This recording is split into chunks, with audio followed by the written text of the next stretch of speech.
মেয়েটার কিছু হলে আমি তোদেরকে শেষ করে দেবো, এমনটাই বলছে অপর্ণা। কিন্তু এখানে মেয়েটা কে আর কাকেই বা মেরে ফেলার কথা বলছে অপর্ণা, সেটা জানতে ভিডিওতে লাইক দিয়ে চ্যানেলটা সাবস্ক্রাইব করে দেখতে থাকুন। চিরদিনই তুমি যে আমার সিরিয়ালের আগামী পর্বে আমরা দেখতে পাবো অপর্ণা মেঘরাজের ডেরা থেকে পালিয়ে যায় এবং পাগলের মতো দৌড়াতে থাকে। আর তখনই দেখে কিছু গুন্ডা একজন মেয়েকে খুব বিরক্ত করছে। অপর্ণা বাধা দিতে গেলে কিন্তু সে পারে না। তখন গুন্ডারা ওই মেয়েটাকে ধরে অপর্ণাকে ধাক্কা মেরে ফেলে দেয়, দিয়ে মেয়েটাকে বাইকে চাপিয়ে নিয়ে চলে যায়। তখন অপর্ণা পিছন পিছন একটা অটো নিয়ে ধাওয়া করে গুন্ডাদের জন্য। গুন্ডাদের কাছে গিয়ে লাঠি নিয়ে গুন্ডাদের মারতে থাকে ওই মেয়েটাকে বাঁচানোর জন্য।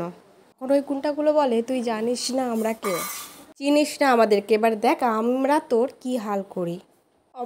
অপর্ণা তখন বলতে থাকে, আমার তোদেরকে চেনার দরকার নেই, এবার তোরা দেখ আমি তোদের কি অবস্থা করি, বলে একটা লাঠি নিয়ে গুন্ডাদেরকে মারতে থাকে। তবে পিছন থেকে আরেকটা গুন্ডা এসে অপর্ণার মাথায় এক বাড়ি দিলে অপর্ণা পড়ে যায় রাস্তাতে ছিটকে।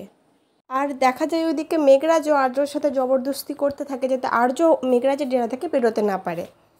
তবে আর্য বেরোনোর চেষ্টা করতে গেলেই পিছন থেকে একটা লাঠির বাড়ি মারে মেঘরাজ ঠিক আর্যর মাথাতে। আর্য তখন অজ্ঞান হয়ে বসে পড়ে।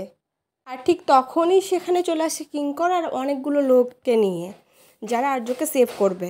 কিঙ্কর চিৎকার করে বলে ওঠে, মেঘরাজ এবার দেখার পালা আর্যকে মেঘরাজের হাত থেকে কি করে বাঁচাবে কিঙ্কর।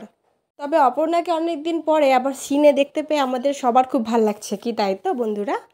তবে এই মেয়েটার উদ্ভব কি করে হলো আর এই মেয়েটার সাথে সিরিয়ালেরই কানেকশন কি, সেটা আমরা পরবর্তী পর্বগুলো দেখতে পেলে আশা করছি বুঝতে পারবো।